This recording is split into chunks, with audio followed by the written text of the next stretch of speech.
Have you heard that before? Got to give the president now. He gave us the New Deal. You know, you hold the cards now, and you deal. You just got to keep going here. I mean, I don't even know what they're even talking about. Somehow or another, the president will give us what we asked for, and we're just going to have to pay him back with our loyalty, I guess. "Give a Man a Job" was one of the songs back. One of the songs back during the FDR administration. Can we even play the song? We can't, can we? Can't play the song. Jimmy Durante did this movie for FDR where he said, "Give a man a job. Give a man a job. What are you going to do? You got to give a man a job." It was propaganda. Okay, so we laid the following staples of progressivism out yesterday. Now let's look here with FDR. Where did he go? Well, the first thing he did was he went to the individuals. He wanted to target individuals. What did Wilson do? He made a list of dangerous Americans. Remember, this was for the war. Dangerous Americans. If you got a danger, you can really help out. This was the economy first. So he needed a list of dangerous Americans. This is a list of dangerous Americans. He had to target them because they were stealing from the American people. One of them was Andrew Mellon, former Secretary of the Treasury for Harding and Coolidge. Wait a minute. Wasn't he? So he was the guy who designed the 1920 recovery. He's the guy who designed the economy to roar the way it did. Anti-progressive. Coolidge. Anti-progressive. He's a guy who was a hero in 1921, but a staunch opponent of the New Deal. So FDR used the IRS to investigate Mellon. He said that he was a tax cheat. He went on all the time and said, this man is cheating Americans. He's stealing from American taxpayers. Well, the press ate that up. The only problem with it is it was totally untrue, fabricated. I mean, it went all the way to the Supreme Court. I mean, at one point they said the man paid his taxes. If you want him to pay more taxes, then you have to pass a law, but he paid it. In fact, he actually overpaid his taxes during the time they were investigating him, just to make sure. That wasn't enough. After it was thrown out of court, FDR went on the radio and said, "I'm telling you, he's a bad man. Destroy and discredit."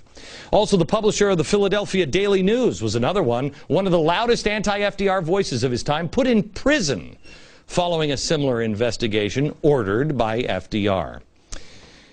What was next on this? Oh yeah, the DOJ was used to set up prison camps under Wilson. Here we have it here. Internment camps. FDR did the same thing in war. More than 100,000 Asians in America. The overwhelming majority of them were U.S. citizens. They were imprisoned without any due process. Property was lost. Lives were destroyed. They were citizens of the United States. Put them in internment camps. Citizens of the United States put in prison camps. We've done it twice now, and it's a progressive that did it. What's the next one? This was ban German books and German classes and language of hate. Well, again, if this is the boot, if you're going to launder it and learn from your mistakes, this becomes a shove. You don't just ban books. What you do is you review and edit things like Hollywood scripts. You start to edit the textbooks. You start to just slowly change them, make progress. FDR actually would pressure reporters to change their stories. He would go into people's office and say, "What are you working on?" And the reporter would be there in the White House, and he'd say, "Oh, Mr. President, I'm working on this." And he would sit down with them and say, "Can I make a suggestion? I mean, if I were you, I might take a different angle on that." They got the message. Most times, they changed the story. Hollywood always had to change everything. I mean, every script went through the Office of War Information, the Brains Trust. It went right through their hands. Nelson Pointer, He was the guy who looked at everything. It had to be approved. Every word about America, every word about the government had to be approved. It was common practice for them to change the Hollywood scripts. Okay, so we have making lists of dangerous individuals. We have setting up prison camps and putting people through with no due process. We have banning the books or reviewing books and Hollywood scripts for propaganda reasons, and also pressure to have reporters change their stories. We have that. Now, the next one. Do we have the Red Cross banning or excusing and promoting PC violence? We'll show you next.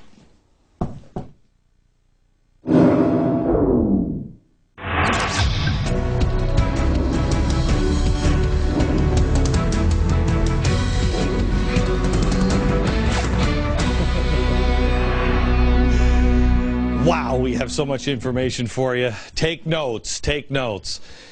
Government elite knows best. Voices of opposition to be discredited. Progressives use war to push agenda. Progressives can see the Constitution as open to interpretation. It's an old dusty document. We've taken you now and shown you the first real evil president I think we ever had, Woodrow Wilson. For war purposes, 1917 did all of these things. We're looking for connections now to FDR, but laundered from the boot to a shove. He learned. In the office, this one was the Committee on Public Information. This one is the Brains Trust, the Office of War Information. Keyword, information. We showed you that, made a list of dangerous Americans, made a list of individuals to target, used the DOJ to set up prison camps, put people in prison, took their rights. Here, internment camps, took their rights. This one banned books, German classes. This one reviewed, edited Hollywood scripts, pressure on reporters to change the story. 4, Red Cross banned German Americans. 4, German and Italians had curfews and travel restrictions. Following the attack on Pearl Harbor, approximately 600,000 Italian legal aliens in the United States were placed under these restrictions. The same kind of restrictions. There were prohibitions on travel for more than 5 miles from your home. Curfew. If you were Italian or German, you couldn't leave your house from 8 p.m. to 6 a.m. Confiscation of shortwave radios, firearms, cameras, flashlights, other signaling devices. Evacuation from any coastal town. German faced similar restrictions like curfews, confiscation of personal property, travel restrictions, evacuation from coastal towns. Okay, so it could never happen. We've done it twice now in the last 100 years. Number 5, excused and promoted PC violence. See if you can find the violence. We couldn't find any the short time we had today. NRA boycott. That's not the National Rifle Association. That's the Recovery Act. That's the Blue Eagle. Do you remember that? We do our part. The Blue Eagle. It was voluntary business. Okay? It was... everybody was told, hey, you know, do your part. You want to do your part? You get the Blue Eagle on your... But then it turned into something more hideous where you were boycotted. And they were encouraged to boycott anybody who didn't have the Blue Eagle. The NRA propaganda, it never ended. The NRA teamed up with Hollywood for propaganda purposes. Do we have the featurette? Can we play it? No? No? Okay, we'll show the full screen. There it is. The NRA. It's a featurette, patriotically contributed by the motion picture industry. Okay. Now, the next was engaged in 4-minute mins. You have that with the NRA propaganda. Then in Woodrow Wilson, you had read private telegrams. Well, here you had giant fishing expedition and broad subpoenas. It was amazing. They put these broad subpoenas out to quiet the number of grassroots opposition groups all around the country. FDR ordered Senator Hugo Black to look for funding violations. Blanket, illegal subpoenas were issued. Privacy rights trampled. It didn't matter. I mean, I read something from Moley. I read his book. I can't remember the name of it. Reading personal diaries of people that worked with FDR, said it didn't matter. It didn't matter to him. Why didn't it matter? Going here. I mean, I don't even know what they're even talking about. Somehow or another, the president will give us what we asked for, and we're just going to have to pay him back with our loyalty, I guess. Progressivism out yesterday. Now let's look here with FDR. Where did he go? Well, the first thing he did was he went to the individuals. Have you heard that before? Got to give the president now. He gave us the New Deal. You know, you hold the cards now, and you deal. You just got to keep going. Give a Man a Job was one of the songs back. One of the songs back during the FDR administration. Can we even play the song? We can't, can we? Can't play the song. Jimmy Durante did this movie for FDR where he said, "Give a man a job. Give a man a job. What are you going to do? You got to give a man a job." It was propaganda. Okay, so we laid the following staples of